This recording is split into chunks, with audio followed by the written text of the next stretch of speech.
સમય અટકી જાય છે અને વહેણ થંભી જાય છે. દરિયા ઝૂલે છે અને પર્વત ઝૂકી જાય છે. જ્યારે કાગળ અને કલમનો સ્પર્શ થાય છે. સ્પર્શ, અનુભૂતિથી અભિવ્યક્તિ સુધીની સફર.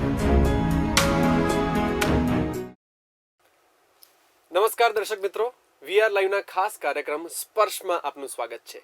સ્પર્શ એક એવો કાર્યક્રમ કે જ્યાં આપણે સર્જકોની સાથે વાત કરીએ છીએ. અહીંયા સ્પર્શની ટેગલાઇન જ આ છે કે અનુભૂતિથી અભિવ્યક્તિ સુધીની સફર. અનુભૂતિ, તમે કોઈ પણ એક ઘટના ઘટ્યા પછી તમારી અંદર જે ફીલ કરતા હો એ અનુભૂતિ, અને એ અનુભૂતિને તમે ક્યાં કઈ રીતે એક્સપ્રેસ કરો છો તે તમારી અભિવ્યક્તિ થાય છે. અને આ જે સફર છે એ સફરમાં કોઈ પણ માણસ સર્જક બનતો હોય છે. એ શિક્ષક પણ હોઈ શકે, એક સર્જક, કોઈક આર્કિટેક્ટ પણ હોઈ શકે, એક કેમેરા પર્સન પણ હોઈ શકે, ફોટોગ્રાફર હોઈ શકે, અને કવિ લેખકો તો એક ખરા સર્જક તો છે જ. આ પ્રકારના અલગ અલગ સર્જકોની સાથે આપણે આ કાર્યક્રમમાં વાત કરતા હોઈએ છીએ દર રવિવારે બપોરે 12 થી 12:30 કાર્યક્રમમાં. અને આજે આપણે જે વાત કરવાની છે એ આપણા મગજ જેવી છે. મગજનો એક ભાગ એવું કહેવાય કે એ સર્જનાત્મક ક્ષમતા ધરાવે છે, એટલે કે ક્રિએટિવ પાર્ટ છે. અને સેકન્ડ પાર્ટ એટલે કે જે બીજો એક ભાગ છે મગજનો, એ લોજિકલ છે, જે તર્કશુદ્ધ જેટલી પણ બાબતો છે એના ઉપર એ કામ કરતું હોય છે. અને બંને વસ્તુ જ્યારે ભેગી થાય ત્યારે માણસ પૂરેપૂરા સંતુલન સાથે ચાલી શકે. જો બેમાંથી એક પણ મગજ શારીરિક રીતે કામ નથી કરતું તો માણસ નબળો પડી જાય અથવા એ ભાગ એનો ખોટો પડી જાય. બંને વસ્તુનું સાથે હોવું બહુ જરૂરી છે. અને એ જ રીતે વિજ્ઞાનમાં અને સર્જન શક્તિમાં અથવા તો સર્જનને લગતી જેટલી પણ ફિલ્ડ્સ છે એ બધામાં વિજ્ઞાનનું સાથે હોવું, અને અથવા તો એમ કહી લઈએ કે તર્કનું હોવું અને ફિક્શનનું હોવું, કલ્પનાનું હોવું બહુ જ મહત્વનું છે. અને આ જ બાબત ઉપર આજે આપણે વાત કરવાના છીએ કે વિજ્ઞાન અને કવિતામાં સામ્યતા શું છે, બંનેમાં ભેદ શું છે, એના વિશે આજે આપણે વાત કરવાના છીએ. અને આ વાતચીતમાં આજે આપણી સાથે જોડાવાના છે એક એવા સર્જક કે જેમનું ભણતર સાયન્સમાં થયું છે, પણ એમનું મન એમને કોઈક બીજી તરફ સતત ખેંચ્યા કરતું હતું. અને બંનેની વચ્ચે અત્યારે પણ તેઓ સંતુલન જાળવીને આગળ વધી રહ્યા છે. અત્યારે આપણી સાથે છે ખૂબ જાણીતા કવિ અર્પણ ક્રિસ્ટી. આપણે તેમનું સ્વાગત કરીએ. જી નમસ્કાર સર. નમસ્કાર. સ્પર્શ કાર્યક્રમમાં આપનું સ્વાગત છે. અને જેમ આજે આપણે વાત કરી કે આપણો વિષય છે વિજ્ઞાન અને કવિતા. આના ઉપર આપણે વધુ આગળ જઈએ પહેલા મારે તમારી પાસેથી એ જાણવું છે કે તમારી ઘણી બધી કવિતાઓ એવી છે કે જેમાં વિજ્ઞાનની કેટલીક થિયરીઝ આવે છે, પછી કેટલીક વાતો એવી છે કે જેમાં કવિતા ઓછી વિજ્ઞાન વધારે હોય, પણ એ છેલ્લે એક એવી ચમત્કૃતિ તમને આપે કે ચમત્કૃતિ તમને કહી દે કે ના કવિતા છે. અને વિજ્ઞાનમાં ચમત્કૃતિ કદાચ પહેલા આવતી હોય છે અને પછી તમે એના જવાબ તરફ જાઓ. કવિતામાં ક્યારેક ક્યારેક એનું ઊંધું થાય અને તમને જે મન થાય તમે એમાં કરી શકો, એક મોકળાશ છે ન. પણ મારે પ્રશ્ન જે છે સૌથી પ્રથમ એ છે કે માત્ર એક વિદ્યાર્થી અર્પણથી લઈને અથવા એક બાળક અર્પણથી લઈને કવિ અર્પણ સુધીની તમારી કથની શું છે, તમારું જીવન કેવું રહ્યું છે? જ્યારે સ્કૂલ લાઈફની વાત કરું તો સ્કૂલ લાઈફમાં વિજ્ઞાન, ગણિત, એની સાથે સાથે ભાષામાં પણ ઘણો જ રસ. અચ્છા. એટલે ગુજરાતી અને હિન્દી ભાષાના જ્યારે સબ્જેક્ટ હોય ને એ એકદમ ધ્યાનપૂર્વક આપણે ભણ્યા. અને વાંચનનો પણ ત્યારે જ રસ કેળવાયો, કેમ કે જે ગુજરાતી પાઠ્યપુસ્તકોમાં વાર્તાઓ અને કવિતાઓ આવતી, એટલે મોટાભાગે એવું બનતું હોય છે કે વિદ્યાર્થીઓ ફક્ત એ ગોખી કાઢીને માર્ક્સ લાવવા માટે વાંચી લે. હું એને સમજીને મારી રીતે ત્યારથી લખતો થયો. એટલે એક પેલી બેક ઓફ ધ માઇન્ડ, એ જે ક્રિએટિવિટી અથવા જે ભાષા પ્રત્યે અથવા જે સર્જનાત્મક પ્રવૃત્તિ છે લેખન, એના પ્રત્યે એક બેક ઓફ ધ માઇન્ડ એ પ્રવૃત્તિ ઓલરેડી હશે જ એવું મારું માનવું છે.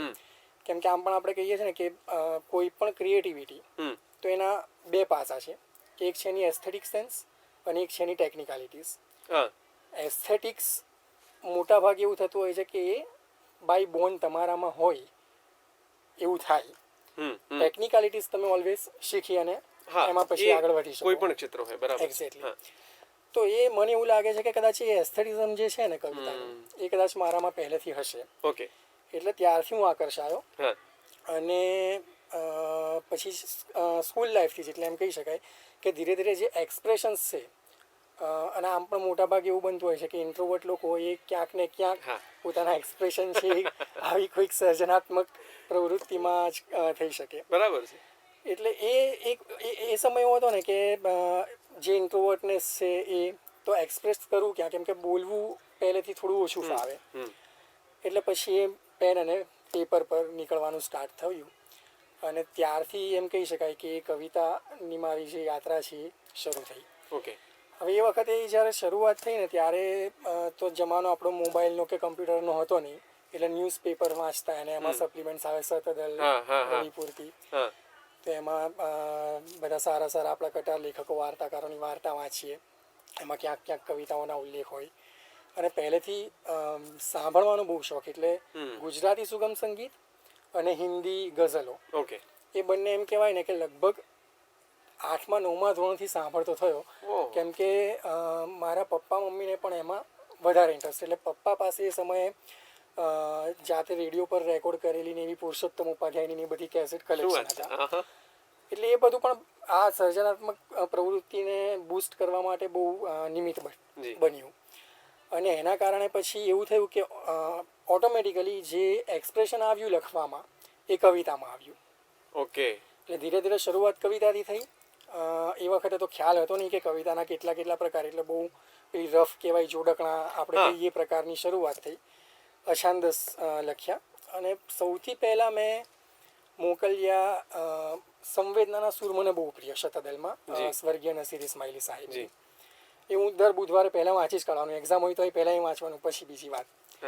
એટલે એમનું એડ્રેસ શોધ્યું, મળ્યું નહીં, એટલે ગુજરાત સમાચારમાંથી પછી ગુજરાત સમાચારમાં મેં પત્ર વ્યવહાર કરી, એમને અમુક મારી કવિતાઓ મોકલી. અને એ સમય એવું હતું કે ત્યાં મણિનગર કાંકરિયા પાસે બેસ્ટ હાઈસ્કૂલ છે, ત્યાં નસીર સાહેબ અને બીજા અમુક કવિઓ એ બધા મહિને એકવાર ભેગા થતા. એટલે પછી નસીર સાહેબે મને એક પોસ્ટકાર્ડ લખ્યું કે તમે અહીંયા આવવાનું ચાલુ કરો. અને ત્યાં ગયો અને ત્યાંથી પછી આ યાત્રા શરૂઆત થઈ. ત્યાંથી મારા એક સિનિયર કવિ નિર્મલ રાવલ, આપણે આ દિવાન બલ્લુભાઈના પ્રિન્સિપલ, એમણે પછી મને સજેસ્ટ કર્યું કે ગઝલો લખવી છે તો તું છંદ શીખ. એ રીતે પછી ધીમે ધીમે આગળ વધ્યા અને છંદ શીખ્યા ગઝલો માટે, કવિતાના અલગ અલગ પ્રકારની માહિતી મેળવી. અને બસ એ ત્યારથી જે ચાલુ સફર થઈ એ હજુ અહીંયા સુધી હવે મને પહોંચાડ્યો છે, થયું છે. એટલે આજે કવિતાનું તમારી પાસે આવવું છે એ બહુ સમચલનમાં રહ્યું છે, એ પેલું વ્યસ્ત ચલન જેવું નથી કે તમે ક્યાંક ભાગ્યા એ ક્યાંક ગઈ એવી રીતે. અને તમે એની પાસે ગયા એટલે ટૂંકમાં બંને બાજુથી એક એક ડગલું આગળ અવાયું અને પછી એકબીજાને મળ્યા. હવે પછીનો મારો પ્રશ્ન આ છે કે તો જ્યારે તમે નવા નવા પ્રકારો શીખ્યા, કારણ કે હાઈકુ ખરું, સોનેટે ખરું, ગુજરાતી જે સાહિત્ય છે એમાં તો એ પણ લખાય છે, ગઝલો ખરી, જે અન્ય પ્રખ્યાત જે પ્રકારો છે એ ખરા, પણ તમને પોતાને અત્યારના સમયમાં શીખ્યા ત્યારે નહીં, હવે જ્યારે લગભગ બધું સમજાઈ ગયું છે કે આ વસ્તુ આ રીતે થાય, હવેના સમયમાં તમને કયા પ્રકારો લખવામાં રસ છે અને એ પ્રકાર શા માટે તમને ગમે છે? ઓકે, આમ જોવા જાઉં ને તો જે શરૂઆતથી મેં શરૂ કરી કવિતા લખવાની, ત્યારથી અહીંયા સુધી આટલા બધા પ્રકારો શીખ્યા પછી પણ જે પેલું કહેવાય ને કે કોઈ એકદમ નેચરલ જે એક્સપ્રેશન છે, તો એ હું એમ કહી શકું કે મારી માટે અછાંદસ કવિતા છે. ઓકે. અને એ પછી જે આવે છે એ ગઝલ આવે છે. હવે આ બંનેમાં પણ કેવું છે કે પેલું નંબરિંગ કરી શકાય એવું છે નહીં, કેમ કે ગઝલ શીખ્યા, છંદ શીખ્યા એ પછી ઘણી વખત અત્યારે એવું થતું હોય કે કોઈ પણ વિચાર આવે ને તો એ પેલા શેરના છંદના ફોર્મેટમાં જ આવે. ઓકે. એટલે ઓટોમેટિકલી એ ફોર્મેટમાં આવ્યો તો ત્યારે ખબર પડી જાય કે આ ગઝલ જ થવાની છે. અને જ્યારે એ વિચાર ના આવ્યો એને બીજી રીતે આવે તો પછી એને અછાંદસમાં ઢાળું. નો ડાઉટ ગીત છે અને એ બધામાં પણ કામ કર્યું છે, પણ આ બે પ્રકાર છે મારા ખૂબ જ પ્રિય છે. અને આ જે અછાંદસ છે એટલા માટે પ્રિય કે આમ જોવા જઈએ તો જ્યારે વર્લ્ડ લિટરેચરની વાત આપણે કરીએ તો જે મોડર્ન લિટરેચર છે પોએટ્રીનું, એની અંદર સૌથી વધારે અત્યારે કામ થઈ રહ્યું હોય તો એ ફ્રી વર્સ પોએટ્રીમાં થતું હોય છે. એટલે વાંચ્યું પણ એ વધારે, અને એમ કહી શકાય કે એ પોએટ્રી આવવાનું પણ એક રીઝન એ છે કે સૌથી પ્રિય કવિઓમાંના હું કહું તો જે 2-3 નામ છે એ લોકોએ પણ મોટાભાગે અછાંદસમાં કામ કર્યું. ઓકે. એટલે એ જે વાંચી છે વધારે એ પછી મારી પોતાની અછાંદસ ફોર્મેટમાં બહાર નીકળે છે. તો મારે છે ને હવે એક વિષયથી જરાક જુદો પ્રશ્ન છે કે એક સમય એવો હતો, જો કે આ દરેક પ્રકારનો એક ટાઈમ હોય છે કે જ્યારે એક સમય કે જ્યારે છપ્પા બહુ લખાયા, અલગ અલગ કવિઓએ લખ્યા, ક્યારેક ભજનો લખાયા અને ગઝલો લખાઈ વગેરે વગેરે થયું, પણ હવે આ અછાંદસ લોકોને બહુ ગમી રહી છે. ઇવન અમુક રીડર્સને પણ કેટલાક વાચકોને મજા આવે છે એ વાંચવામાં, એ ફેસબુક હોય કે કોઈ છપાયેલી કવિતા હોય કે મેગેઝિનમાં રહેલી કવિતા, એ અછંદસમાં મજા આવે છે. એવું કયું કારણ છે? જેમ કે હવે ઓટીટી છે Right. કે ભાઈ 2 વર્ષ તમે ફિલ્મો નથી જોઈ એટલે મોટી સ્ક્રીનની જગ્યાએ તમારી પર્સનલ સ્પેસમાં તમે કંઈક જુઓ છો એમ કરીને આદત પડી ગઈ. અછંદસ માટે એવું કોઈ કારણ છે કે જેનાથી લીધે અત્યારે આ સમયમાં વધારે વંચાઈ રહી છે, લખાઈ રહી છે? હું એવું માનું છું કે અછંદસ વધારે જો વંચાઈ રહી હોય, લખાઈ રહી હોય, તો એના બે રીઝન છે. હવે આ બંને જે બંને રીઝન છે ને એ થોડુંક, બીજું રીઝન છે થોડું કોન્ટ્રોવર્શિયલ છે. ઓકે. એ થોડું કવિતાથી હટીને છે, કેમ કે મોટા ભાગે ભાવક વર્ગ અને જે અછંદસ લખનાર વર્ગ, તો એક એવી માન્યતા છે કે અછંદસમાં તમારે કોઈ જ પ્રકારનું બંધારણ નથી એટલે લખવા માટે ખૂબ સહેલી છે. અચ્છા. આ જે મિસકોન્સેપ્શન છે ને એના કારણે લોકો થોડા વધારે આકર્ષાય છે લખવા માટે. બરાબર છે. પણ જે એનું બેઝિક એનું જે કોર છે કે શા માટે વધારે આકર્ષે, તો એ છે એની અંદર રહેલી છે કાવ્યાત્મકતા. ગઝલ અને બીજા જે પણ પ્રકાર છે એની અંદર એક શેરની અંદર એક વાત કહેવાય ગઈ, બીજા શેરમાં બીજી વાત આવે. અછંદસ એવી છે ને કે એક આખી ઘટના એ એક જ કવિતામાં સતત શરૂથી લઈ અને છેલ્લે સુધી એ તમને બાંધે છે. અચ્છા. કદાચ શરૂઆતમાં તમે જેમ વાત કરી કે મારી ઘણી કવિતાઓમાં એમ લાગે કે આ તો સાયન્સ રિલેટેડ કશુંક છે અને છેલ્લે કંઈક ચમત્કૃતિ આવીને તમને ખબર પડે. એટલે અછંદસની આ એક મજા છે કે અછંદસની અંદર તમારે ભાવક વર્ગને પહેલી જ્યારે એ પંક્તિથી વાંચવાનું શરૂ કરે ત્યારે જ્યાં પછી અંત પર પહોંચે ત્યાં સુધી એણે લિંક ગોઠવતા જવું પડે. જો એક પણ લિંક મિસ થઈ તો ત્યાં એ કવિતા એને ગોથે ચડાવી દે. બરાબર છે. એટલે આ છે ને એ તમારા મગજની કસરત થોડી વધારે કરાવડાવે છે. જે બીજા કાવ્ય પ્રકાર છે એના કરતાં આમાં સમજવા માટે પણ તમારે થોડીક વધુ કોશિશ કરવી પડે. અને લગભગ જે ક્રિએટિવ હોય અથવા જેને સર્જનાત્મકતા ગમતી હોય તો એવું હોય કે એને આવી કસરત કરવાની મજા આવતી હોય, તો એ હિસાબે પણ આની અંદર લોકો વધારે આકર્ષાય છે. એ વાત કરી. એટલે આ કદાચ રીઝન હોઈ શકે. ઓકે. અને બીજું જે મને લાગે છે એ છે કે અન્ય જે પ્રકારો છે ને ત્યાં કોઈક બંધારણ છે. એટલે ધારો કે ગઝલ હોય, મને જ્યાં સુધી ખબર છે રદીફ કાફિયા વગેરે આવે છે, જેનું તમને ખ્યાલ હોય કે આનો આ પછીનો ઉચ્ચાર આવો કંઈક હશે. ગીતમાં એક લય છે કે એમને તમને અંદાજ આવી જાય એટલે તમે કદાચ એને પ્રિડિક્ટ કરી શકો કે ભાઈ હવે પછી આવું કંઈક થશે. ગઝલમાં તો ખાસ એવું થાય, અછંદસમાં પોસિબિલિટી નથી. સો હવે આપણે આગળ વધીએ. મારે તમારી કેટલીક કવિતાઓનું પઠન તમારા પાસેથી સાંભળવું છે. જે તમને ગમતી હોય કોઈ પણ બે કવિતાઓ તમે લઈને અત્યારે પઠન કરી શકો છો. અને દર્શક મિત્રો, અર્પણભાઈ જ્યાં સુધી તેમની કવિતાઓને તે તૈયાર કરે છે, ભેગી કરે છે, એ દરમિયાન હું તમને આ કાર્યક્રમને લગતી થોડીક માહિતી આપી દઉં. સ્પર્શ એક એવો કાર્યક્રમ કે જ્યાં તમને અભિવ્યક્તિથી લઈને અનુભૂતિ, આ બંને વચ્ચેની જે આખી સફર છે ને એ તમને આખી જાણવા મળશે. બંને બાજુ ઊંધી પણ થઈ શકે. ક્યારેક એવું થયું હોય કે તમે કોઈક અકળામણમાં અથવા તો કોઈક આવેશમાં કંઈક એવું બોલી ગયા હોય, અભિવ્યક્તિ પહેલા થઈ ગઈ હોય, પણ પછી તમને કાં તો એ તમારી ભૂલ હોય અથવા તો તમે જે પણ એ સંબંધમાં જે કર્યું છે એમાં કંઈક સાચું હતું અથવા ખોટું હતું એવું તમને સમજાય. એ જગ્યાએ પણ તમે તમારી અંદર કોઈક એક ઘટનાનું, કોઈક એક અનુભૂતિનું અથવા તો સમજણનું સર્જન કરો છો. એ મોમેન્ટમાં, એક ક્ષણમાં તમે એક સર્જક છો. આ રીતે પણ તમે આખી સર્જનની પ્રક્રિયાને જોઈ શકો છો અને આ રીતે પણ કવિતાઓ રચાતી હોય છે. આપણે અર્પણભાઈ પાસેથી તેમની કેટલીક કવિતાઓ સાંભળીએ અને પછી આપણે કાર્યક્રમને આગળ લઈ જઈએ. હવે મતલબ તમને ખ્યાલ હશે, એટલે હું ગુજરાતીમાં તો લખું છું, સાથે સાથે હિન્દુસ્તાનીમાં પણ લખું છું અને મોટાભાગની જે મારી અછંદસ નઝમો છે એ હિન્દુસ્તાનીમાં લખેલી છે. એટલે શરૂઆત આપણે ત્યાંથી કરીએ. જી. पिछले दिनों की ही तो बात है जब रिंग बजते ही पहचान लेता था और झटके से रिसीव कर लिया करता था कॉल तुम्हारा. अलग रिंगटोन रखा था तुम्हारे कॉल्स के लिए. मैसेज कोई आए तो भी झट से देख लेता था तुम्हारी उम्मीद लिए. लोग कहते हैं कि एक प्यारी मुस्कान आके रुक जाती थी मेरी निगाहों में जब मेरी उंगलियों के सिरे तुम्हारा कॉल उठाते या तुम्हारा मैसेज ओपन कर दे.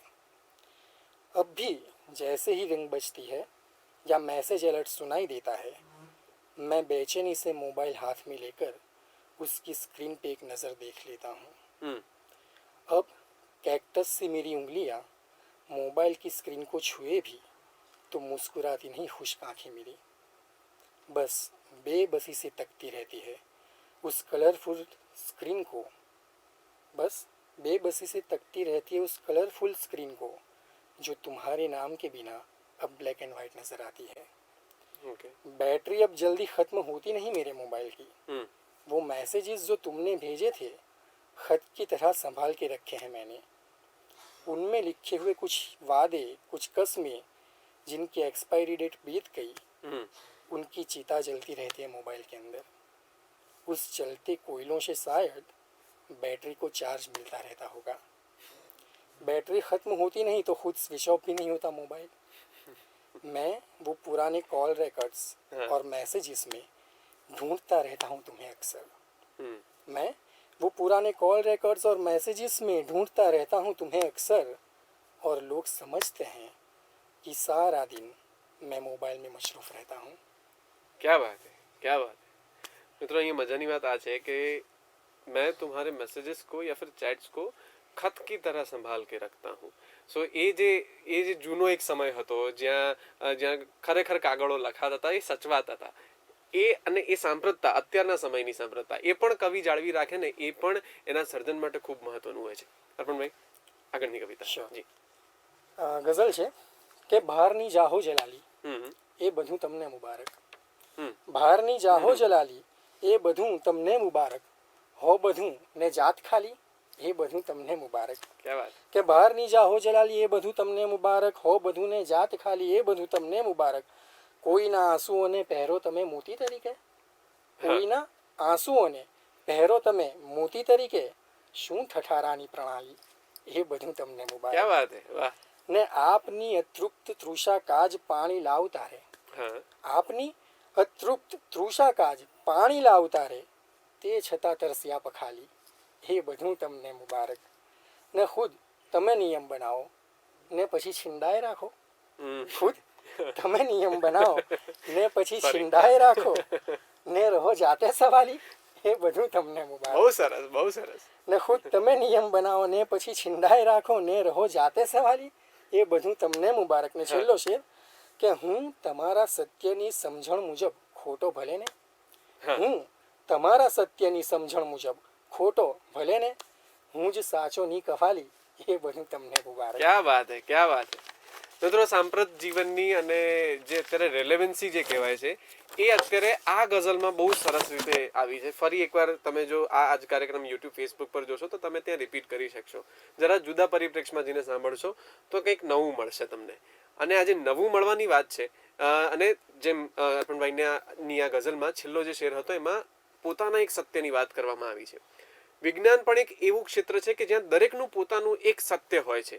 દરેક એક માન્યતા પર ચાલતો હોય છે. એ આગળ જતા એ ખોટી પડે, સાચી પડે, એ જુદી વાત હોય છે, પણ એક સત્ય એ લઈને ચાલતો હોય છે. કવિતાની અંદર પણ આ જ છે. દરેક માણસ માટે, આપણા સૌ માટે, આપણે જે અનુભવ કરીએ છીએ એ આપણો અનુભવ સાચો છે. પછી એના આપણે બીજાને કેવી રીતે આપીએ બહુ જુદી બાબત છે, પણ એ આપણું સત્ય છે. સૌનું સત્ય અલગ અલગ હોય છે. અને અહીંયા આપણે વિષય ઉપર આવીએ. હવે વિષયની જ્યાં સુધી વાત છે કે વિજ્ઞાન અને કવિતા આ બંને લગભગ સાથે સાથે જોડાયેલા છે. ખાસ કરીને જ્યાં સુધી મને ખ્યાલ છે કે લિટરેચરમાં જે શરૂઆત થઈ એ કદાચ કવિતાથી થઈ અથવા કોઈક લયથી થઈ અને પછી આગળ વધતું ગયું. એ જ રીતે લ્યુક્રેટિયસ કરીને એક રોમન પોએટ છે, એની કંઈક શરૂઆતની કોઈક જે પોએટ્રી છે, એપિકોન એટમ કરીને છે, જે પણ કવિતા છે. કવિતા છે અને સાયન્સ. હા, જેમ કે ડાર્વિન છે, ચાર્લ્સ ડાર્વિન, જેનું આપણે ઉત્ક્રાંતિવાદ આપણે શીખીએ છીએ નાનપણમાં. એમણે પણ આ ઉત્ક્રાંતિવાદ અથવા તો ઇવોલ્યુશન, એ પણ ટેમ્પલ ઓફ નેચર એ નામની કવિતામાં એમણે લખી હતી. 100%. તો મિત્રો, મજાની વાત અહીંયા છે કે જ્યારે તમે બધું સાયન્ટિસ્ટ પર થઈને પણ તમે કવિતા લખો છો તો એ કવિતામાં કેટલી નવી બાબત ખુલતી હોય છે. અને કવિ થઈને તમે જો સાયન્સની વાત કરો છો તો એ પણ કેટલી મજાની વાત છે. આપણો વિષય આજનો આ છે. મને નથી ખબર આમાં કદાચ સમય ખૂટી જાય, કારણ કે હવે મને ઘણા બધા સવાલો ધીમે ધીમે આવતા જશે. પણ મારો પહેલો સવાલ તમને એ છે કે અર્પણભાઈના મતે કવિતાને અને વિજ્ઞાનને શું લાગે વળગે છે? ઓકે, જેમ તમે વાત કરી ને કે ડાર્વિન બુક ઓફ ટેમ્પ આપણે, બરાબર. તો શરૂઆતમાં તમે જ્યારે જગતમાં જે વૈજ્ઞાનિક સંશોધનો શરૂ થયા, લગભગ 1700ની સાલની શરૂઆતમાં વધારે થયા, બરાબર છે. હવે એ સમયે જે પણ વૈજ્ઞાનિકો હતા કે જે પણ એમને લાગ્યું કે આ સત્ય છે, આફ્ટર ઓલ સાયન્સ શું છે તો વિજ્ઞાન છે, તમે જે અનુભવો છો કે તમે જે જુઓ છો, તમે જે વિચારી શકો છો એ કેટલું સત્ય, એને સત્યની એરણ પર તમે જ્યારે રાખો એની સાબિતી આપો અને તમને ખબર પડે કે ઓકે આ વસ્તુ આ જ છે, તો એ વિજ્ઞાનનો એક પાથ છે, બરાબર છે, લોસ છે એના. તો એ જ્યારે શરૂઆતના સમયમાં વૈજ્ઞાનિક સંશોધનો થયા ત્યારના જે સંશોધનોના તારણો છે એ પણ પોએટ્રીના ફોર્મમાં લખાયા. હા એટલે આમ જોવા જાવ ને તો પોએટ્રી અને વિજ્ઞાન એ બંનેનું મારા ખ્યાલથી બેઝિક એક જે ઉદ્ભવ સ્થાન છે ને એ છે તમારી ઇમેજિનેશન, રાઈટ? કે જ્યારે પહેલાં સાયન્ટિસ્ટને એવો વિચાર આવ્યો હશે કે સર આ સૂરજ કે ચંદ્ર છે, બરાબર છે, તો એ આવી રીતે હવામાં લટકી રહ્યા છે કે શું હશે, જગતની બહાર જે આકાશ દેખાય છે એમાં શું હશે, એટલે પછી એણે ઇમેજિન કર્યું હશે કે આવું આવું આવું હોઈ શકે. તો એ જે ઇમેજિનેશનથી અત્યારે આપણે પહોંચ્યા છે તારણ પર કે બિગ બેંગ થિયરીથી બ્રહ્માંડની શરૂઆત થઈ. તો આ જે એક પ્રોસેસ થઈ કે imagine and to reach to the solution, conclusion, બરાબર છે, કે ઓકે આ એની સાબિતી છે. તો એવું જ મારા ખ્યાલથી કવિતાના પરિપ્રેક્ષ્યમાં પણ આવે છે કે તમે જે અનુભવો છો અથવા તમે જે વિચારો છો એ વિચારને જ્યારે તમે મૂકો છો પેપર પર, પણ એને તમારે એ રીતે મૂકવો પડે અથવા એને તમારે સત્યતા એ રીતે જાળવવી પડે કે ક્યાંય એવું ના લાગે કે યાર આ શું ગપ્પાબાજી છે. કવિતામાં મોટે ભાગે ઇમેજિનેશન્સ આવતા જ હોય, પણ એ ઇમેજિનેશનની પણ એક રિલેવન્સી છે. તો સાયન્સ અને કવિતા આ બંને વસ્તુ એવી છે ને કે જે મને એવું લાગે છે કે જે જોડેલી છે, કારણ કે સાયન્સ પણ એક સાબિતીના આધારે જતું હોય છે.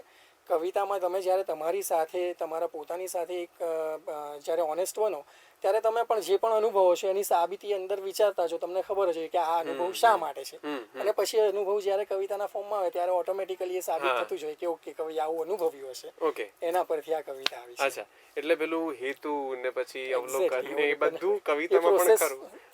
અને એમાં તમારે તર્ક શુદ્ધિ સાચવવી પડે. સૂરજ ડૂબકી મારે તો ચાલે, પણ તમે સૂરજમાં ડૂબકી મારવા જાઓ તો પછી એટલું બધું કઈ ના હોય, ખાલી વાતો નહીં કરવાની, એ પ્રકારની આખી વાત છે. હવે મારે આમ તો હવે ધીમે ધીમે બીજા ઘણા સવાલો થઈ રહ્યા છે, પણ મેં જે નક્કી કર્યા છે એ સવાલો પર હું રહું.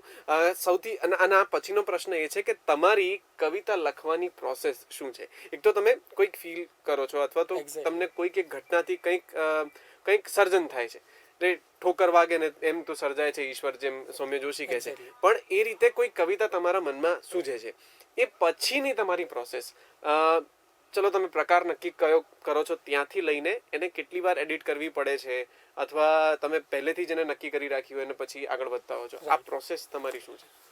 ઓકે, પ્રોસેસ આમ તો જોવા જઈએ ને તો કવિતા જ્યારે પેન પેપર ઉપર અથવા હવે તો આપણે કમ્પ્યુટર પર જ મોટા ભાગે લખું છું, પણ એ જ્યારે લખાય એ પહેલાંથી કવિતા ઓલરેડી જન્મી ચૂકી હોય છે. હવે જે પેલું કહે છે ને ઇન્સેપ્શન થયેલું હોય, એ ઇન્સેપ્શન એક બીજનું થયું, વિચાર બીજનું, અથવા કોઈ ઘટના તમને આપણે કંઈક ફીલ કર્યું, એ પછી અંદર ઘૂમરાયા કરે અને એવું થાય કે હવે આને વ્યક્ત કર્યા સિવાય તો રહેવાશે નહીં એમ. એટલે આમ જોવા જાવ તો કવિતા એ છે અથવા કોઈ પણ આર્ટ લઈ લો, એ જે તે સર્જકનું છે ને એ વેન્ટ આઉટ જ છે.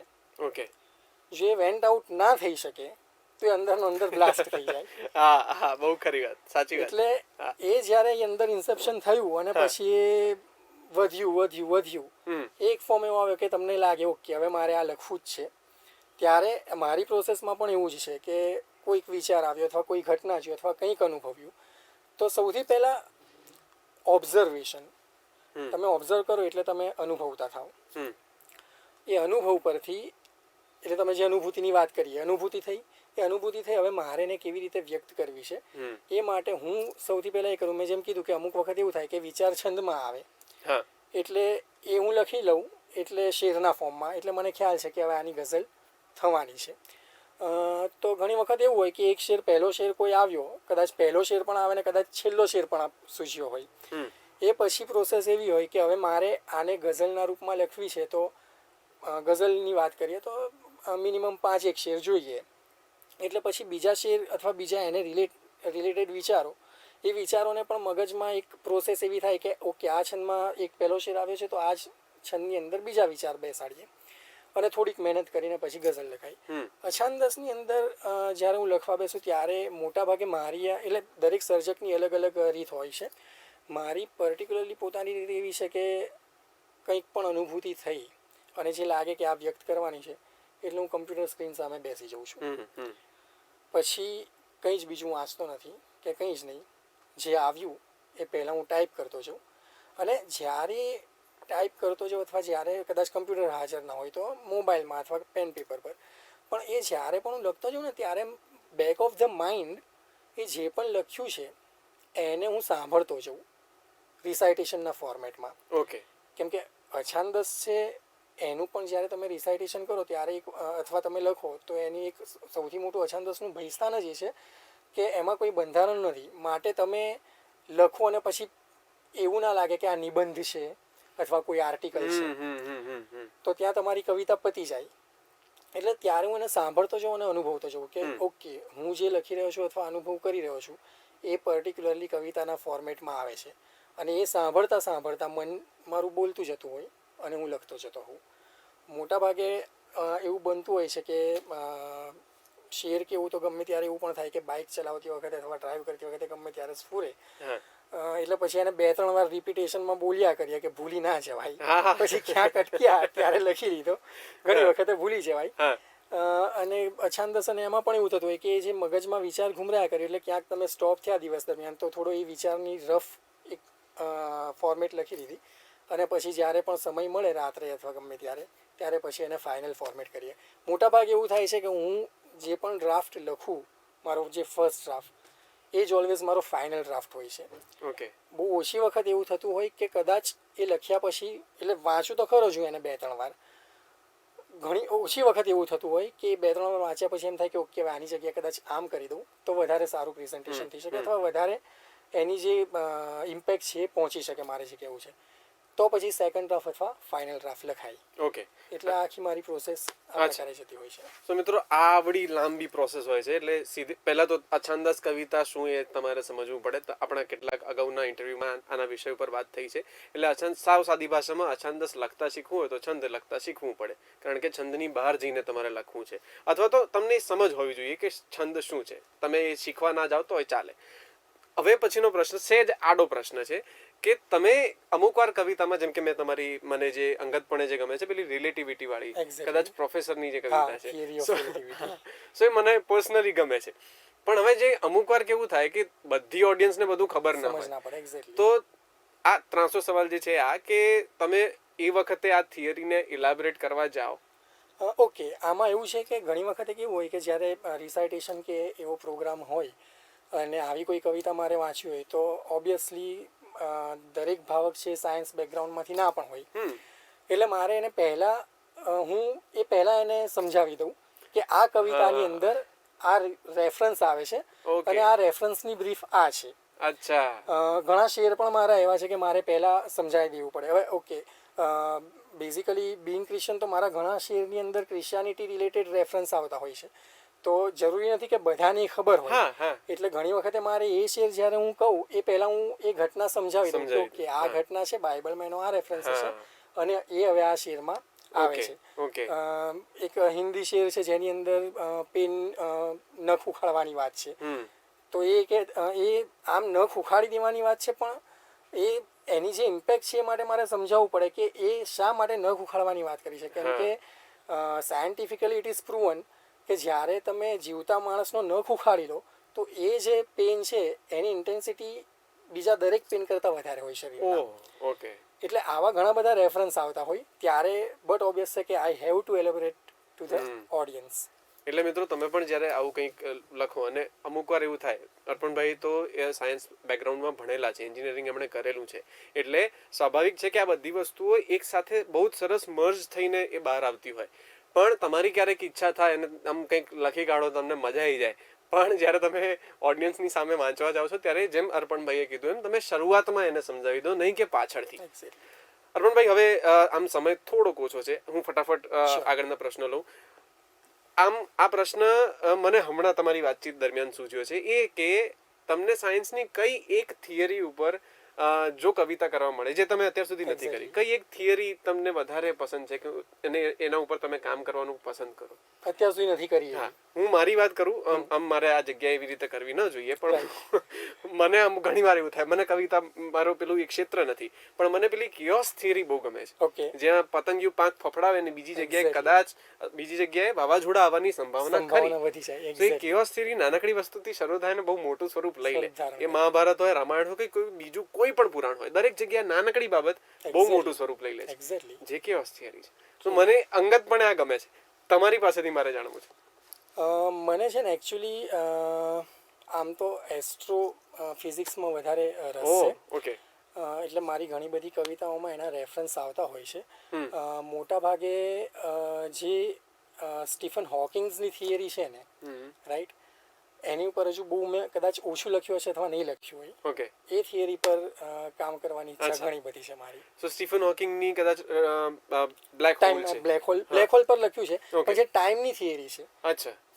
Time as fourth dimension in હા. ધ યુનિવર્સ, હા, તો એની પર કામ કરવાની આપણી ઈચ્છા ઓકે, છે એમ. ઓકે. અને મિત્રો, આપણે આગળ વધીએ પહેલા આપણે કાર્યક્રમને હવે સમાપ્તિ તરફ લઈ જવો પડશે. અને દર વખતે મારે આવું થાય છે કે સર્જકો સાથે જે મેં જે નક્કી કરેલા સવાલો હોય ને હું એમને નથી પૂછી Exactly. શકતો ને જરાક ફંટાઈ જવાય, વિષય પર રહેવાય, ફંટાઈ જાય. exactly. પણ આપણે તમારી કવિતાઓ તરફ આગળ વધીએ. Okay. તમને જે યોગ્ય લાગે. મારી અંગતપણે ઈચ્છા છે કે તમે સાયન્સની આસપાસની Okay. કવિતાઓ વાંચો 100%. અને પછી આપણે આ કાર્યક્રમને સમાપ્તિ Sure. તરફ લઈ જઈએ. ઓકે, મિત્રો, આજનો આપણો વિષય વિજ્ઞાન અને કવિતા. બંને વસ્તુ હંમેશા સાથે ચાલતી હોય. એ લોજિકલ પાર્ટ હોય કે ક્રિએટિવ પાર્ટ હોય, તમે કોઈક એક વસ્તુને પોતાના મનમાં કલ્પના કરો અને પછી આગળ વધો.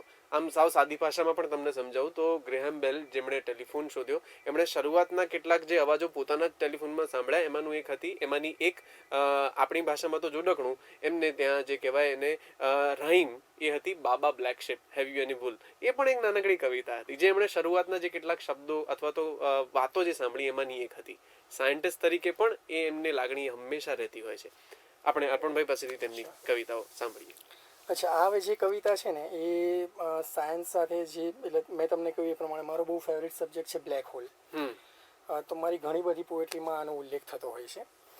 એટલે આની અંદર ઇવેન્ટ હોરાઇઝન પણ આવશે, એની આસપાસની રિંગની વાત આવે, સિંગ્યુલારિટી આવે. હા. અચ્છા, ઇવેન્ટ હોરાઇઝનનું બ્રીફ એ છે કે જે બ્લેક હોલ હોય એની આસપાસ જે ફરતું આપણે પિક્ચરમાં સર્કલ જોઈએ કે એની એ ઇવેન્ટ હોરાઇઝન એ લેવલ છે કે જ્યાંથી અંદર ગયા પછી પાછું આવવું કદાચ મુશ્કેલ થઈ જાય. એની શરૂઆત છે બ્લેક હોલ. એ હદ છે, હદ સાદી છે ભાષા. એની, બરાબર. અને સિંગ્યુલારિટી જે છે ને એ છે જેને તમે કહી શકો કે બ્લેક હોલનું કેન્દ્ર, કે જ્યાં કોઈ પણ પરિમાણ કામ કરતું નથી. ના સમય છે, ના આપણું વજન અથવા દળ છે, ના કોઈ પણ એનર્જી છે. અને એવું કહી શકાય કે ત્યાં ગયા પછી આઈધર કોઈ પણ કણ એ રહી નથી શકતો, અથવા ત્યાં ગયા પછી તમે કોઈ પણ સમયમાં આવજા કરી શકો છો.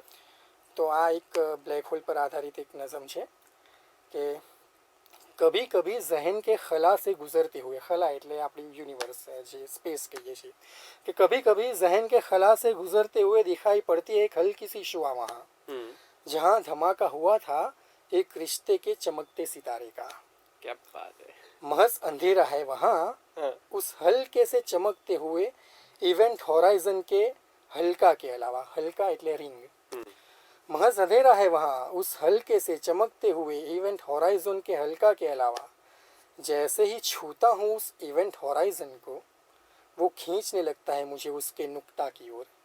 નુક્તા એટલે એનું કેન્દ્ર. क्या बात. મારે તમને ખાલી કારણ કે નુક્તા એ લિટરેચરમાં પણ એક બહુ મહત્વનું એને જોડણી માટે વાપરી શકાય, અથવા એ મને માત્રા કહી શકાય, અને અહીંયા એમણે બહુ જુદી રીતે વાપર્યું છે. આ બહુ સરસ હતું. હા, તમે પ્લીઝ આગળ. जैसे ही छूता हूँ उस इवेंट होराइजन को वो खींचने लगता है मुझे उसके नुक्ता की ओर और सब कुछ काबू के बाहर चला जाता है. नुक्ता तक पहुँचते हुए कुछ धुंधली यादें मिलती है, छूता हूँ उन्हें तो तेरा लम्स निकलता है. वहाँ अंदर तुम, मैं और माजी हमारा घूमते हैं मेरे इर्द गिर्द. वहाँ अंदर तुम, मैं और माजी हमारा घूमते हैं मेरे इर्द गिर्द. वहाँ मैं माजी को खींचकर हाल में ले आता हूँ. वहाँ मैं माजी को खींचकर हाल में ले आता हूँ और तुम्हारे और मेरे साथ कई लम्हे गुजार देता हूँ माजी के मैं और तुमको बिना खबर हुए। तुम्हारे और मेरे साथ कई लम्हे गुजार देता हूँ माजी के मैं और तुमको बिना खबर हुए। एक डेड एंड है ये, एक डेड एंड है ये और ना ही वापस जाना मुमकिन है। एक डेड एंड है ये और ना ही वापस जाना मुमकिन है इस सिंगुलरिटी से। और फिर वो सारे लम्हे इतना दबाव बनाते हैं, सिंग्युलरिटी पर સૌથી વધારે દબાણ હોય જેથી કરીને ત્યાં કોઈ જ વસ્તુ રહી ના શકે। तो इस सिंगुलरिटी से और फिर वो सारे लम्हे इतना दबाव बनाते हैं कि मैं चूर चूर होने लगता हूँ, सिमट जाता हूँ उस सिंगुलरिटी में कहीं, सिमट जाता हूँ उस सिंगुलरिटी में कहीं। टूटा रिश्ता भी ब्लैक होल ही होता है। क्या बात है यार, क्या बात। टूटा रिश्ता भी બહુ સરસ, બહુ સરસ। મિત્રો આમાં એક ઉદાહરણ તરીકે ગણી શકાય, આમાં તર્ક વિતર્કની વાત નથી, પણ બિગ બેંગ થિયરીના એક મોમેન્ટથી શરૂ કરીને બ્લેક હોલ સુધી જવું, એટલે સર્જન બ્લેક હોલની જે સર્જનની વાત છે પણ એવું જ છે કે કોઈ પણ તારો ચમકતો બ્લાસ્ટ થાય એટલે સુપરનોવા બને અને સુપરનોવામાંથી પછી એનું પ્રયાણ બ્લેક હોલ તરફ જાય જ્યાં એ ફક્ત કશું રહી જ ના શક્ય હોય। બહુ સરસ, બહુ સરસ। મજા આ છે મિત્રો વિજ્ઞાન અને કવિતાની। સર આપણે સમય ખાસો થોડોક એક્સિડન્ટ થઈ ગયો છે, પણ એક કવિતા આપણે લઈએ। એક છેલ્લી કવિતા ગુજરાતીમાં આપણે લઈએ, આમાં પણ થોડુંક સાયન્સનું એ આવશે કે પથ્થર કે ઈંટ પર સિમેન્ટ લગાવાય અને પછી એના પર પાણી છાંટતા સિમેન્ટ પાક્કો થાય। પથ્થર કે ઈંટ પર સિમેન્ટ લગાવાય અને પછી એના પર પાણી છાંટતા સિમેન્ટ પાક્કો થાય। ઘરનું ચણતર આ રીતે થાય, ઘરનું ચણતર આ રીતે થાય। સિમેન્ટની બોરીઓ ઊંચકી ઊંચકી પરસેવે લથપથ મજૂરો પર પણ સિમેન્ટ લાગે અને દિવસ આખો જામતો જાય સિમેન્ટ એમના પથ્થર બની ગયેલા શરીરો પર। સિમેન્ટની બોરીઓ ઊંચકી ઊંચકી પરસેવે લથબથ મજૂરો પર પણ સિમેન્ટ લાગે અને દિવસ આખો જામતો જાય સિમેન્ટ એમના પથ્થર બની ગયેલા શરીરો પર। પછી અંતે તેઓ પાણી છાંટે એમના શરીરો પર। क्या बात है। પછી અંતે તેઓ પાણી છાંટે એમના શરીરો પર। પાક્કો નથી થતો સિમેન્ટ, ધોવાઈ જાય છે। ओ પાક્કો નથી થતો સિમેન્ટ, ધોવાઈ જાય છે। अच्छा। સાલું જો પાક્કો થતો હોત ને તો એ મજૂરોએ પોતાના જ પાક્કા ઘર બની જાત। क्या बात है, क्या बात है। બહુ સરસ રણપતભાઈ, બહુ સરસ। આજનો આપણો કાર્યક્રમ અત્યાર સુધીનો સૌથી લાંબો એપિસોડ થયો છે, કારણ કે વિષય બહુ મજાનો હતો ને દર્શક મિત્રોને પણ મને આશા છે કે એટલી જ મજા પડી હશે। મિત્રો વધારે આગળ કંઈ ન કહેતા આ કાર્યક્રમને હું આજે અહીંયા વિરામ આપું છું। આપણે નવા રવિવારે નવા સર્જકની સાથે નવા વિષય સાથે મળીશું। ખૂબ ખૂબ આભાર। Thank you sir. Thank you very much, thanks a lot. સ્પર્શ, અનુભૂતિથી અભિવ્યક્તિ સુધીની સફર।